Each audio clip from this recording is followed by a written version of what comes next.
Kamatis guys, tinanim sa maliliit na sako. Ayan. May 3 piraso na nakatanim sa sako. Ito naman guys, siling haba nakatanim din sa sako. Ayan, may 4 na piraso. Siling labuyo yata tong isa.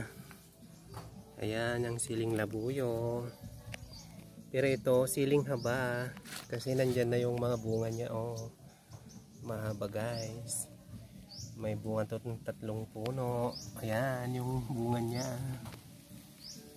Ito may 3 piraso na bunga. Maliit pa yung isa. Tinanim, ay nilagay pala dito sa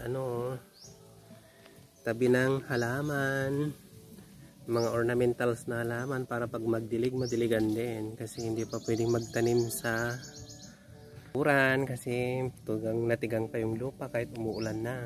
Ito yung mga kamatis na 3. Ayan, ito yung sili. Thank you for watching.